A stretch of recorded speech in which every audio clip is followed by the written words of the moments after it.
자, 물리학 1B 네 번째 시간입니다. 저번 시간 했던 거 1분 동안 복습하고 가겠습니다.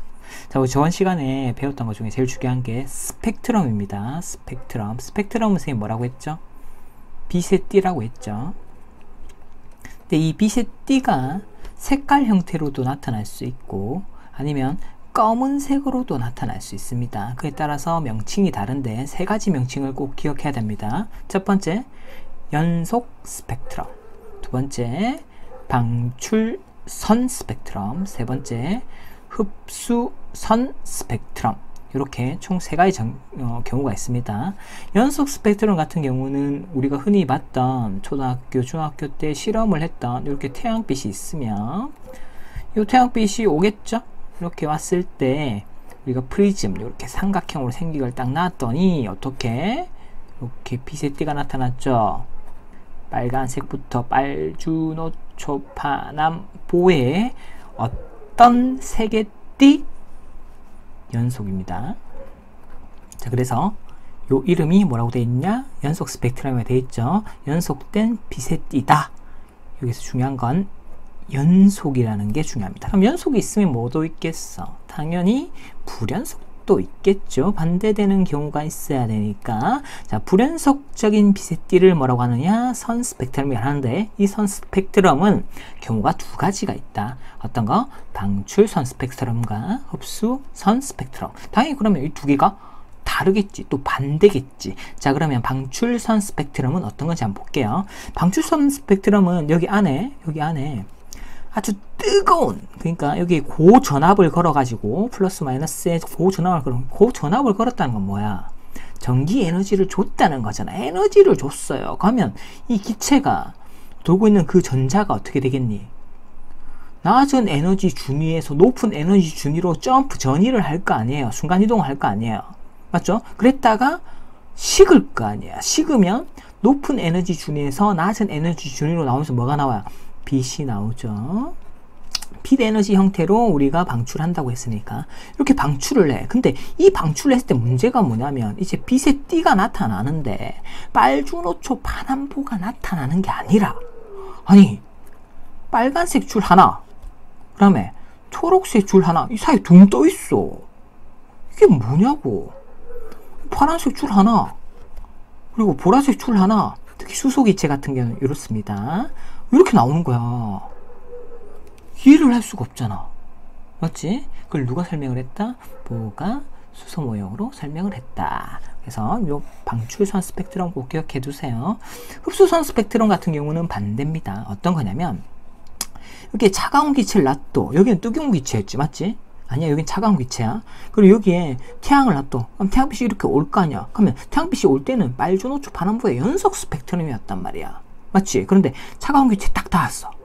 그러면 여기 이 태양 빛이 에너지를 잃은 거야. 얘한테 뺏기는 거야. 에너지 쏙 빼고 그거만 쏙 빼고 빛이 나와요. 여기 이렇게 나오지? 그러면 여기서 프리즘을 딱 대면 어떻게 될까?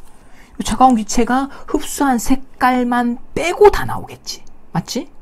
여기는 빨간색이 없어요. 초록색이 없어요. 파란색이 없어요. 보라색이 없어요. 그럼 뭐가 있겠어? 주황색 있고 노란색 있고 이런 식으로 나오겠죠. 맞죠? 이렇게 빨간색이 없고 여기에 검은색 무늬 뭐 에너지를 뺏겼다는 소리입니다. 이런 걸 바로 뭐라고 한다? 흡수선 스펙트럼이라고 한다. 그림을 한번 보여줄게요.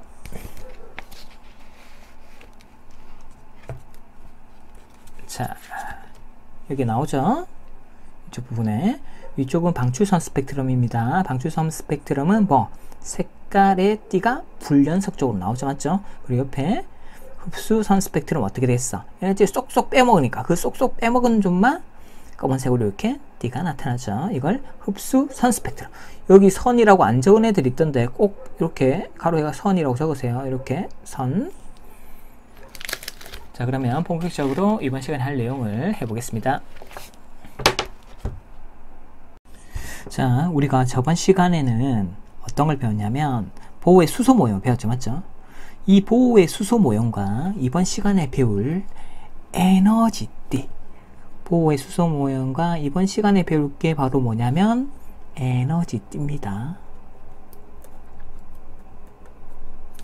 이 두 개가 어떤 관계가 있는지 한번 볼 거예요. 우리가 보호의 수소 모형 같은 경우는 이런 거였잖아. 먼저 핵이 있고 주위에 뭐가 돈다? 전자가 이렇게 돈다. 하지만 이 전자가 도는 궤도는 아주 특별해서 어떤 특정한 궤도를 돌 때에는 에너지를 발산하지 않는다. 이걸 배웠죠, 맞죠? 이런 궤도가 엄청 여러 개 있다고 배웠습니다. 그죠? 요게 에너지띠로 가려면 어떻게 되냐면 우리는 한 개 있을 때만 배웠잖아. 이 한 개가 아니라 여러 개가 있을 때 도대체 어떤 일들이 벌어지느냐. 오케이? 저번 시간에 했던 거랑 이렇게 연계가 됩니다. 잘 보세요. 자, 이렇게 우리가 에너지 궤도를 이렇게 동그랗게 그렸는데 요 그림 보세요. 교과서에서는 그냥 이렇게 줄로 그어놨어요. 그냥 편하게 하기 위해서 동그라미 안 그리고 편하게 하기 위해서 다 이렇게 줄을 그어놨어요. 그럼 이건 뭐다? 첫 번째 궤도다. 자, 첫 번째 궤도다 라고 생각하면 됩니다. 자, 그러면 첫 번째 궤도가 나오면 이 다음에 가면 두 번째 궤도도 나올 거고 세 번째 궤도도 나올 겁니다. 그러면 잘 보세요. 다른 거 보지 마. 지금 읽으면 더 어려워. 네, 설명만 들으세요. 자, 여기 보면 원자가 하나 있을 때 첫 번째 궤도 맞죠? 원자가 하나 있을 때 첫 번째 궤도 이렇게 어느 정도 거리가 떨어져 있으면 서로의 독립적인 첫 번째 궤도를 유지를 합니다. 그런데 아주 가까이 붙어 있는 경우가 있다. 이건 지금 극단적인데 이렇게는 되지 않아요. 이렇게는 되지 않고 아주 가까이 있다는 걸 그냥 비유적으로 그려놓은 겁니다. 가까이 있는 경우가 도대체 뭐가 있을까? 우리가 중학교 때 이런 걸 배웠어요. 중학교 때 물질의 상태라고 하는 것을 우리가 배웠습니다. 물질의 상태는 뭐가 있죠? 고액기가 있죠. 고액기라고 안 배웠나? 선생님은 고액기라고 얘기를 해주는데 고체, 액체, 기체가 있죠. 맞죠? 기체 같은 경우는 원자 사이가 아주 넓어서 자유롭게 갈 수 있고 액체는 조금 좁고요. 고체는 서로 엄청나게 밀집해 있죠. 이런 경우입니다. 즉 에너지띠라고 하면 지금 우리가 배우고 있는 거는 여기서는 고체를 얘기하고 있는 거예요. 고체는 원자와 원자 사이가 거리가 아주 가까워 가지고 요 원자에게도 영향을 받고 요 원자에게도 영향을 받아 가지고 이 궤도가 그냥 하나로 이렇게 합쳐지면 좋은데 이렇게 합쳐지면 참 좋을 건데 그러니까 우리가 에너지띠라는 것도 생기지도 않고 그냥 편하게 할 수 있건데 얘가 영향을 받아서 미세하게 궤도가 갈라져요. 첫 번째 궤도가. 우리가 첫 번째 궤도의 값이 얼마였죠? 혹시 기억이 나니? 첫 번째 궤도. 첫 번째 궤도의 값이 뭐였죠? 마이너스 13.6 일렉트론 볼트였죠. 맞죠? 그러면 이 값이 마이너스 13.6이 되는 게 아니라 밑에 거는 마이너스 13.5 일렉트론 볼트가 되고 위에는 예를 든 거예요. 13.7 일렉트론 볼트가 된 거야. 그러면 이 두 개의 평균 값은 마이너스 13.6이지만 아주 미세하게 갈라졌잖아. 이런 식이 된다고. 얻을 때, 고체일 때. 오케이? 꼭 기억하세요. 고체일 때 이렇게 됩니다. 그러면 이게 개수가 많아지면 어떻게 될까? 여기 있죠? 옆에 나온 문제죠? 개수가 만약에 3개라면 에너지 준위가 3개로 미세하게 갈라집니다. 그럼 이게 진짜 다수가 있으면 다수로 갈라지게 되겠죠. 맞죠? 자, 이걸 조금 이따가 한번 해볼게요. 그러면 우리가 지금 페이지가 98페이지예요. 98페이지에 지금까지 설명했던 걸 줄 한번 꺼볼게요. 다른 거 보지 마라. 자, 요게 중요합니다. 요거. 원자가 가까이 있으면 에너지 준위가 갈라진다. 별표를 하나 딱 해주세요. 이게 핵심이에요. 오케이? 그리고 지금 이거는 뭐다? 고체 상태다. 요거 기억해 두면 되겠습니다. 근데 너희들 좀 생각을 해봐. 아니 근데 이렇게 왜 미세하게 갈라지느냐. 요걸 선생님이 한번 예를 한번 들어볼게. 어떤 예를 들 거냐면 우리가 지금 조금 있으면 등교를 할겠죠. 그럼 여기 교실이야. 교실은 여기 교탁이야. 선생님 앞에서 설명을 해. 그럼 너희들이 제일 선호하는 자리는 어딜까? 요 뒤에 뒷문이 있는 어디겠니? 요쪽이겠죠. 여기에 너희들 중에 한 명이 이렇게 책상에 앉아 있을 거야. 지금 코로나 때문에 아주 띄엄띄엄 이렇게 있겠죠. 이렇게 의사들이 있겠지. 그럼 자리가 이렇게 있을 거야. 그럼 그게 옆반도 어떻게 되겠니? 똑같이 이렇게 돼 있겠죠.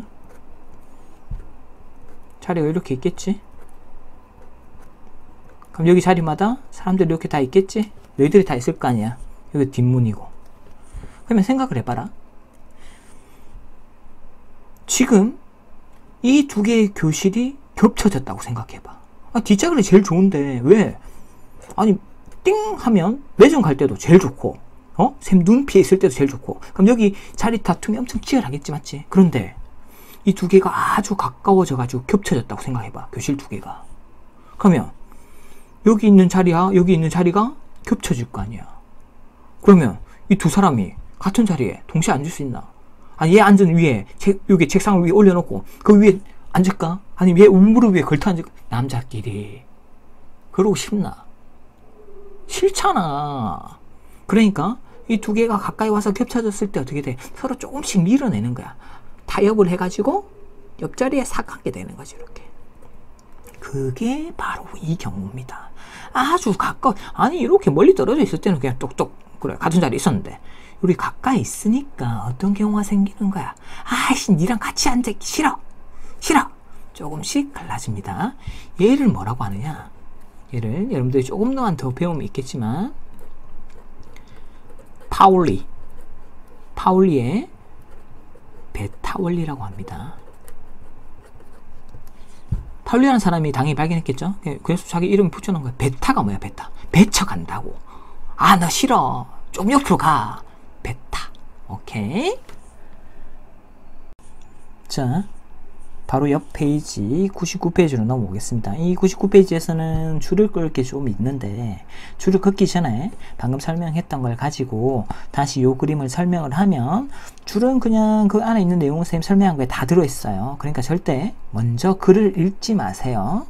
글이 좀 어렵기 때문에 선생님 설명을 듣고 글을 보면 이해가 되지만 글을 보고 선생님 설명 들으면 약간 좀 애매해요. 그러니까 따라오세요. 자 이렇게 먼저 한 개가 있을 때 첫 번째 궤도 E1 E2, E3 여기까지가 바로 우리가 배운 뭐다? 보의 수소 모형이었죠. 맞죠? 그런데 고체에서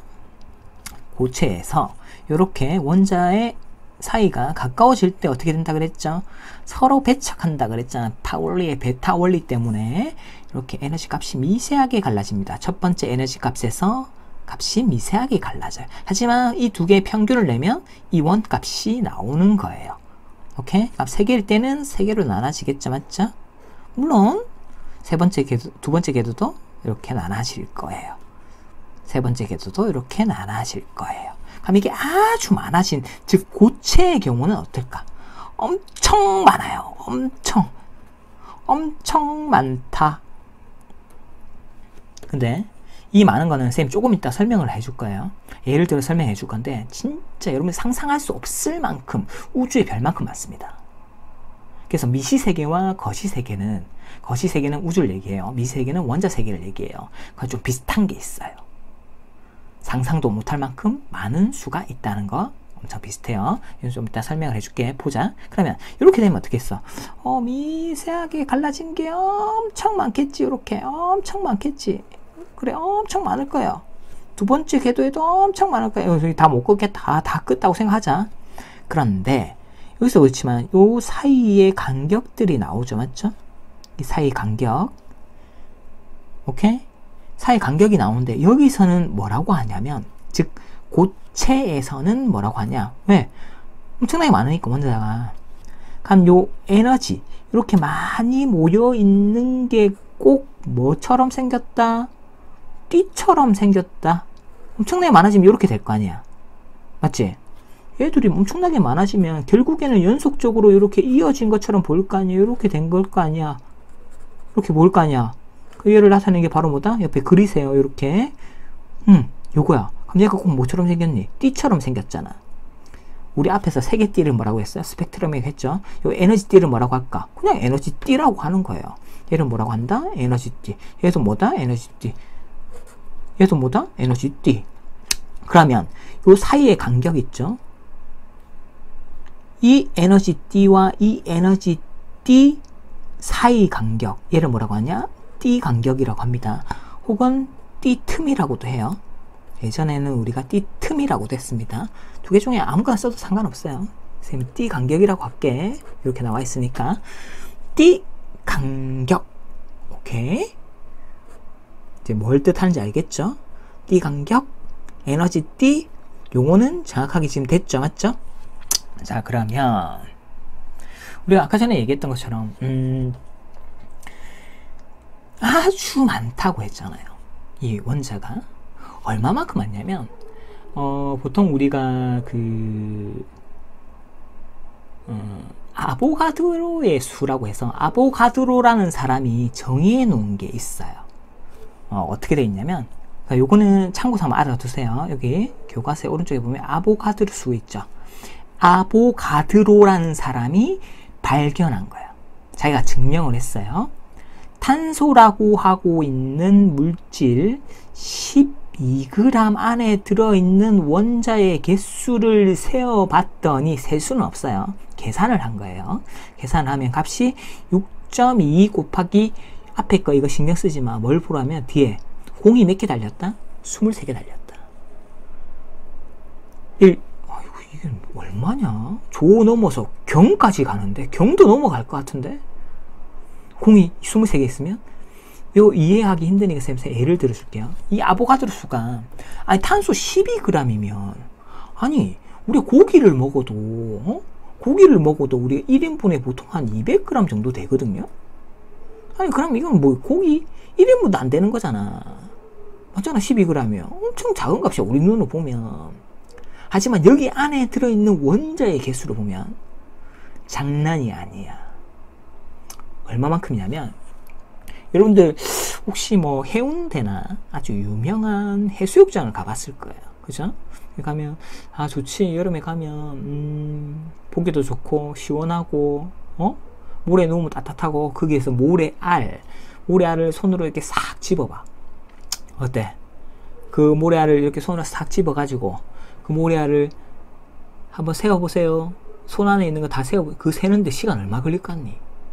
내가 볼 때 한 주먹 하는데도 시간 하루 종일 걸려도 그거 다 못 센다. 왜? 어마어마하게 많기 때문에 모래알이. 그런데 여기 들어있는 아보가드로 수라는 거 있죠? 6.022 곱하기 10의 23승계 이게 아보가드로 수거든요. 그러면 이게 얼마만이냐? 해운대, 아주 유명한 해운대에 있는 그 모래알 전부를 해도 이 수보다 작아요. 요 수에 가까이 가려면 어떻게 해야 되느냐? 우리나라에 있는 해수욕장에 모든 모래알을 다 세면 얘랑 비슷할 거예요. 그만큼 어마어마하게 큰 수입니다. 여기 적어두세요. 아보가드로 수에 적어두세요. 상상도 못할 만큼 많은 수라고 적어두세요. 그러니까 아보가드로 수 하면 이걸 뭐 외울 필요는 없어요. 엄청나게 큰 수다. 상상도 못할 만큼. 또 다른 예를 들면 이런 거라고 보면 됩니다. 우주의 모든 별수 정도라고 생각하면 됩니다. 그래서 아까 선생님이 했죠. 미지세계랑 거시세계는 조금 닮아있다. 어마어마하게 많은 별, 어마어마하게 많은 원자들이 이 세상에는 존재한다라는 겁니다. 그러니까 과학은 조금 배우면 조금 신기한 것들이 되게 많아요. 자, 그러면 우리 아보가드 수를 얘기를 했습니다. 그럼 지금 다 했네. 이제 줄을 한번 꺼볼게요. 자, 두 번째 줄. 보통의 물질은 아보가드로의 수만큼 진짜 상상도 못할 만큼의 많은 수로 이루어져 있다. 고체도 똑같겠죠, 맞죠? 그러니까 어마어마하게 많으니까 여기 에너지 띠가 생기는 거야. 줄 하나하나 끄어봤더니 이게 진짜 연속된 이렇게 띠 형태로 나타나게 되는 거죠. 줄 거세요. 자, 그리고 여기서부터 다시 갈라진 수많은 에너지 준위들이 뭐 때문에? 파울리 베타 원리 때문에 이렇게 에너지들이 아주 촘촘하게 모여서 결국에는 뭐 연속적인, 다 연속으로 이어져 있다는 것이 연속적인 형태의 띠를 이루게 된다. 얘를 뭐라고 한다? 이러한 에너지 준위의 모임을 뭐라고 한다? 에너지 띠라고 한다. 연속됐다, 에너지 띠다. 중요합니다. 동그라미 똑똑 쳐주세요. 자, 그리고 밑으로 쭉 내려올게요. 여기 에너지 T와 T 사이의 간격, 에너지 T와 T 사이의 간격을 뭐라고 한다? T 간격. 요 T 간격도 중요합니다. T 간격 이라고 하는데, 전자는 이 영역에 해당하는 에너지 준위를 가질 수 없다. 즉 전자는 여기에 존재할 수 있다, 없다? 존재할 수 없다는 겁니다. T 간격에 해당되는 요 에너지에는 이 전자가 어떻게 여기에는 존재할 수 없다. 그래서 이걸 이동이라는 표현을 안 쓰고 뭐라고 썼죠? 전이라는 표현을 썼잖아. 오케이? 자, 그렇게 갑니다. 그리고 이 T 간격은 고체의 전기 전도성을 결정하는 중요한 요인이다. 요거는 조금 이따가 할 거예요. 전기 전도라고 하는 것은, 전도라는 게 이거다 통한다는 거잖아. 그러면 전기 전도는 뭘 얘기할까? 전기가 잘 통하느냐 안 통하느냐. 전기 전도성이 높으면 전기를 잘 통하는 거고, 전기 전도성이 낮으면 전기가 잘 안 통하는 거다. 이 전기 전도성이 T 간격이 결정한대. 어이? 그럼 또 알아봐야 되겠죠. 자, T 간격에 의해서 전기 전도도가 결정된다고 그랬죠. 전기가 잘 통하느냐 안 통하느냐. 이 전기가 잘 통하는 물질을 우리가 뭐라고 하냐면 도체라고 하고요. 잘 통하지 않는 물체를 절연체 혹은 부도체라고 얘기를 합니다. 선생님 여기 써줄까? 페이지는 101페이지예요. 여러분들 여기에 써놓을게. 우리가 잘 통하는 걸 도체, 잘 안 통하는 걸 절연체. 뭐가 절연됐다 그러면 딱 끊는 거잖아. 전기가 딱 끊겨가지고 안 통하는 거야. 예전에는 우리가 부도체라고도 했어요. 도체가 아니다. 도체가 아니면 당연히 전기가 잘 통하지 않는 물체니까 도체는 전기가 잘 통하는 물체. 이게 중간에 끼어 있는 게 있어. 이게 좀 애매한 녀석. 어떨 땐 통하고 어떨 땐 안 통하고. 여기는 뭐라고 한다? 요즘에 엄청 우리나라가 제일 잘 만드는 거 반도체라고 합니다. 반도체는 이걸 다 하고 나서 이 다음 강의에서 배울 거예요. 자, 이렇게 됐지? 그럼 요거에 대해서 한번 알아보자고. 뭐로 설명하겠다? 에너지 T로 설명을 하겠다. 에너지 T 중에서도 어떤 거? T 간격으로 요걸 선생님이 한번 설명해 보겠다. 갑니다.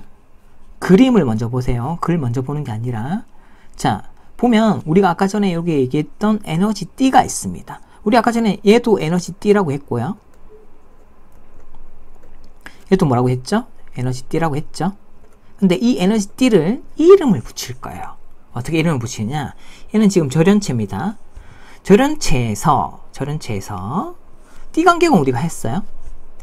전자가 차 있다. 즉 전자가 그 에너지 준위까지 꽉 차 있는 것, 꽉 차 있는 것 중에서 제일 위에 있는 거, 제일 위에 있는 T를 우리가 뭐라고 하느냐? 원작가 T라고 합니다. 원작가 T. 꼭 알아두세요. 외워두세요. 자, 전자가 채워진 맨 위에 T를 뭐라고 한다? 원작가 T라고 합니다. 절연체에서. 자, 그러면 T 간격 우리가 설명을 했고요. NT와 NT 사이 T 간격. 이 원작가 T 바로 위에 있는 에너지 T를 뭐라고 하느냐? 전도띠라고 합니다. 근데 이름 잘 보세요. 원작가 T는 그렇다 치더라도 얘는 외워야 되지만 전도띠는 전도란 말이 있어요. 여기에 있으면 뭐가 잘 된다는 걸까? 그렇지, 전기 전도가 잘 된다. 즉 전기가 잘 통한다. 왜 전기가 잘 통하느냐? 여기에 원래라면 전자들이 이렇게 꽉 차 있어.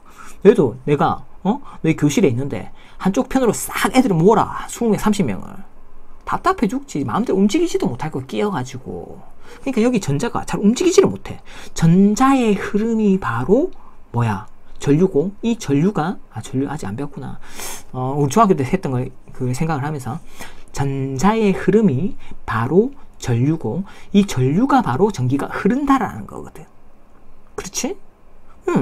그러면, 여기 있는 전자가 이렇게 왔다 갔다 해야, 어느 한쪽으로 흘러야 전기가 흐를 건데, 여기서는 전기가 안 통해.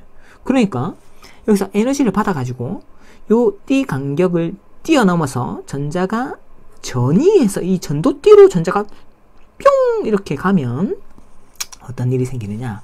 얘가 마음대로 이렇게 움직일 수 있어요. 예, 전자가 좋으니까. 얘를 자유롭게 움직일 수 있는 전자라고 해서 자유전자라고 합니다. 오케이? 즉, 전자가 전도띠로 전위를 해야만 전기가 잘 통하는 물체가 된다라는 겁니다.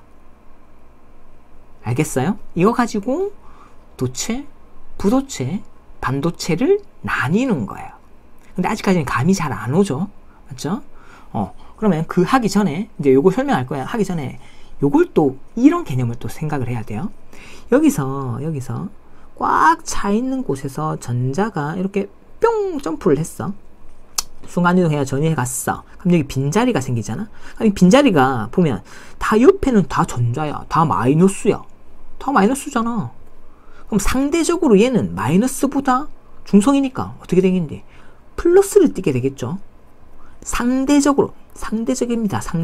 상대적으로 플러스 전하의 역할을 하게 된다고. 상대적으로 플러스 전하의 역할을 하는 빈 구멍이다 해서 얘를 뭐라고 하느냐? 양공이라고 합니다. 양공. 양전하의 역할을 하는 공, 비어있다는 거야. 공간이라고. 얘를 양공이에요. 상대적입니다. 상대적. 근데 얘가 왜 중요하냐면 생각을 해보세요. 여기서 하나가 빠졌어. 위로 올라가 점프를 했어. 여기 비잖아. 그러니까 빈 곳에 전자가 지금 움직이고 싶어 난리 났잖아. 맞지? 그러니까 이 옆에 있는 전자가 옆으로 가. 그럼 여기 또 빌 거 아니야. 옆으로 가. 가면 꼭 전자가 옆으로 이동하는 것처럼 되잖아. 즉 양공도 어떤 역할을 하느냐? 전기가 흐르게 해주는 역할을 해준다는 겁니다. 그러니까 자유전자가 많든지 양공이 많든지 하면 전기가 흐른다는 거예요. 오케이? 좋습니다. 자, 그러면 양공까지 됐죠? 오케이? 됐어요? 좋습니다. 그러면 지금까지 했던 걸 가지고 교과서 줄을 한번 그어볼게요. 지금 여기 선생님은 이게 화면이 잘 안 나와서 위에 잘랐는데 여기 세 번째 줄인가 네 번째 줄인가 그럴 거야. 잘 알아서 줄을 그으세요. 자, 요겁니다. 절연체. 아까 선생님 절연체라고 했죠. 절연체에서 전자가 완전히 채워진 에너지 띠 중에서 줄 그으세요. 맨 위에 띠를 뭐라고 했다? 원자가 띠라고 했습니다. 그런데 여기 하나 더 적을까요? 밑에다 하나 적으세요. 가로를 치고 절연체가 아니라 도체에서는 조금 다르거든요. 도체에서 전자가 일부분이 채워진 이렇게 딱 해주세요. 그러니까 절연체에서 전자가 완전히 채워진 혹은 여기에 혹은 이렇게 적고 이렇게 해주세요. 혹은 도체에서 전자가 일부분이 채워진 에너지 띠 중에서 맨 위의 띠를 원자가 띠라고 한다. 일단은 여러분들 선생님 설명한 거 절연체에서 전자가 완전히 채워진 요 띠만 지금 현재는 생각하고 있어요. 원자가 띠라고 한다. 외우세요. 이건 외워야 돼. 일단 외우고 시작하는 거야. 그리고 원자가 띠 바로 위에 있는 에너지를 아까 우리가 뭐라고 했죠? 여기 있으면 전기 전도가 잘 된다고 해서 전도 띠라고 했습니다.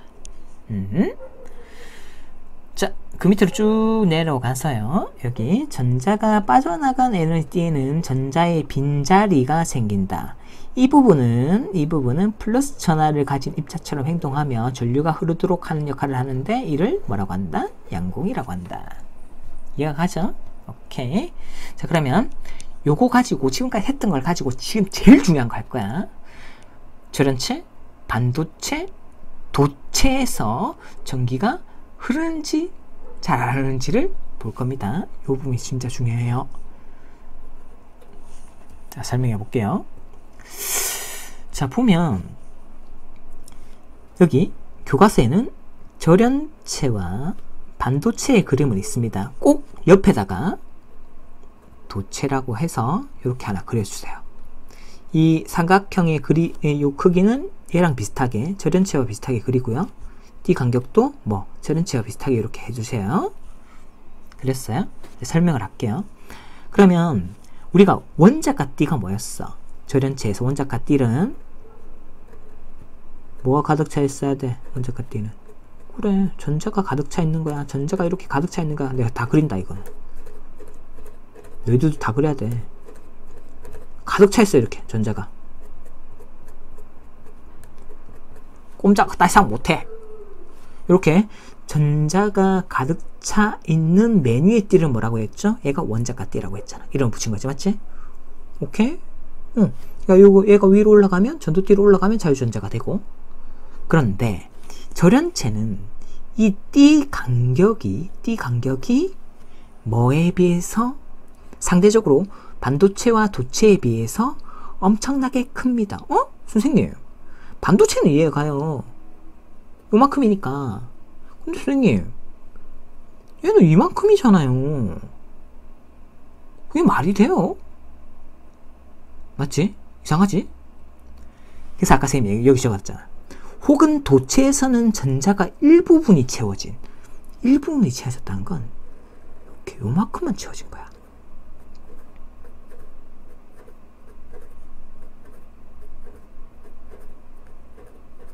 그럼 여기 원자가 띠 맞잖아.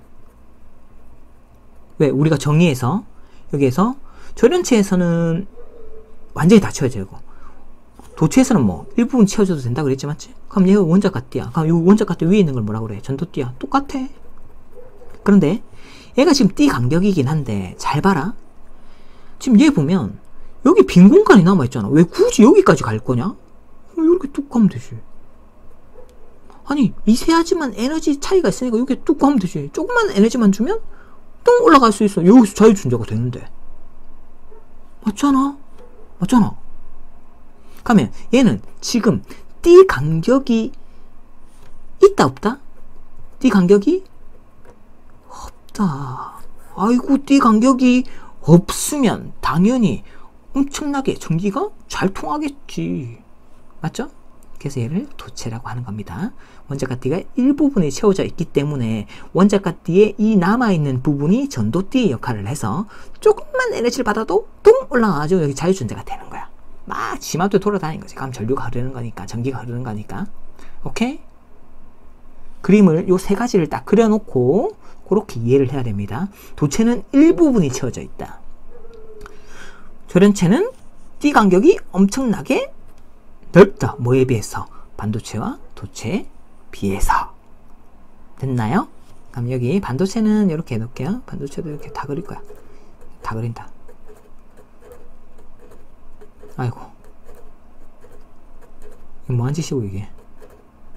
많은 짓이고 하지만 여러분도 다 그려야 됩니다. 꼭 이거 해서 찍으세요. 자, 요 띠 간격이 적다는 것은 요 전도띠로 올라가는데 필요한 에너지가 적다는 걸 뜻하죠. 맞죠?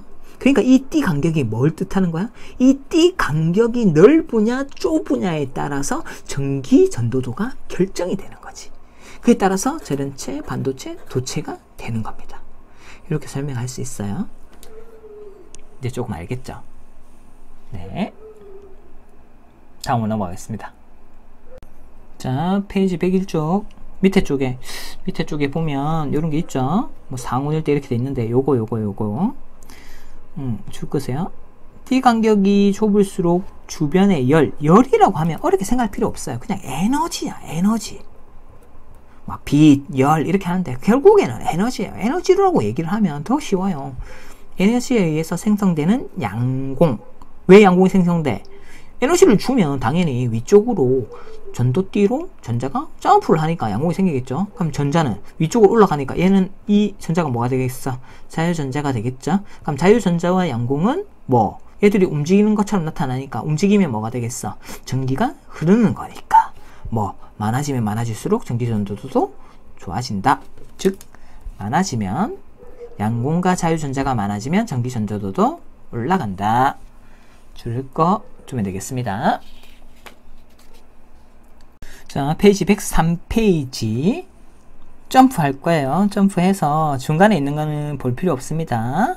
왜? 여러분들은 일반 고등학교에 비해서 물리 시간이 2시간이 적어요. 일주일에. 그래서 핵심만 짚고 쌤이 넘어갈 겁니다. 너무 섭섭해하지 말아요. 시간이 없어서 그런 거니까. 자세하게 해달라 그러면 자세하게 해주고 오면 뭐 자세하게 해줄 수도 있다.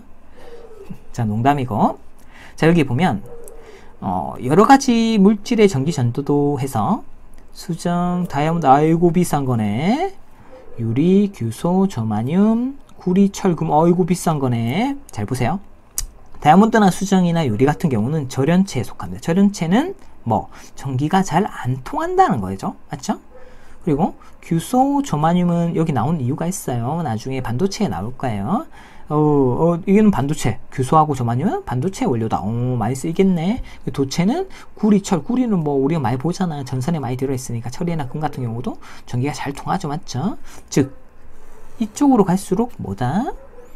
전기 전도도가 커진다 라고 얘기를 할 수가 있겠죠. 그러면 우리가 지금 배웠잖아. 뭐 띠 간격하고 전기 전도도는 관련이 있다고 했죠. 맞죠? 그러면 이쪽으로 갈수록 전기 전도도가 상대적으로 커지니까 띠 간격은 어떻게 돼야 돼? 여기에 비해서 커야 돼? 작아야 돼? 띠 간격이 작아야 점프를 잘해서 자유전자가 되니까 띠 간격이 작아야 되겠죠. 그럼 상대적으로 여기는 띠 간격이 커야 되겠죠. 이렇게 이해를 하면 되는 겁니다. 주저리 많이 적혀 있지만 이게 핵심이에요. 자, 그러면 문제 하나 풀고 마치도록 하겠습니다. 2018년도 9월 수능 모의평가네요. 수능 모의평가 풀 수 있는지 한번 볼게요. 자, 물론 이 문제를 보면 항상 문제를 잘 읽어야 돼요.